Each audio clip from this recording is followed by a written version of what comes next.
আসসালামু আলাইকুম। চলুন আজকে ঘুরে আসি আমাদের সেই স্মৃতি বিজড়িত শৈশব মাখা দিনগুলো থেকে।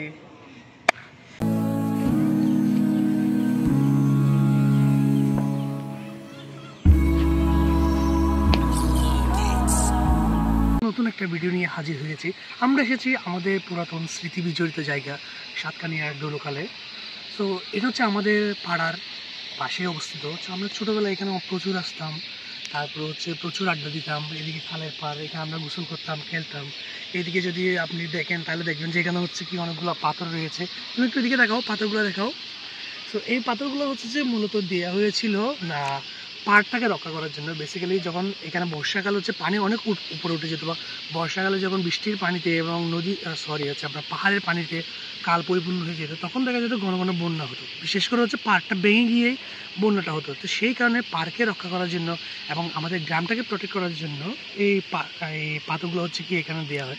তো আমরা ছোটোবেলায় এখানে আসতাম, এখানে পাথরের উপরে বসতাম, বসে আড্ডা দিতাম। কখনো কখনো এখানে গাছের উপর বসতাম, আড্ডা দিতাম। তারপরে হচ্ছে যে আমরা এখানে মুরগি পার্টি করতাম, একসাথে আড্ডা দিতাম, খেলতাম। এখানে ছিল হচ্ছে যে আপনার খাল, যদিও এখন খালের অবস্থা খুব একটা সুবিধার না আমাদের জীবনের মতো। তো তখন খালও খুব রঙিন ছিল, ইয়ং ছিল, এখানে প্রচুর বালি ছিল। তারপরে পানি সবসময় পানি চলমান থাকতো। তো আমরা এখানে আসতাম, বসতাম, আড্ডা দিতাম, খেলতাম, কখনো কখনো গোসল করতাম। কিন্তু এখন আমাদেরও যেমন সেই যৌবন নেই, ঠিক সেইভাবে হচ্ছে খালও তার যৌবনটাকে হারিয়ে ফেলছে।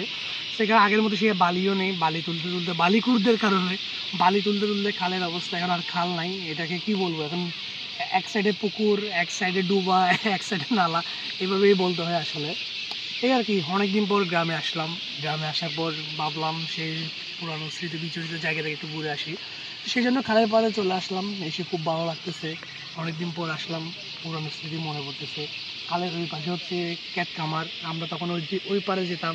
ওই পাড়েও এইখানে মরিচ, নানা মানে অনেকগুলো ফসলের কী বলা যায়, ক্যাট বলা যায়, আমরা যেটাকে আমাদের আঞ্চলিক ভাষায় বলি যে ক্যাট কামার। তো আমরা ওখানে যেতাম, ওখানেও ঘুরতাম, জিনিসগুলোকে এনজয় করতাম। তো বলা যায় আমরা তখন আসলে আমাদের জীবনটাকে উপভোগ করতেছিলাম। কিন্তু সময়ের সাথে সাথে সেটাও হারিয়ে গেল, কালও হারিয়ে গেল। এই আর কি।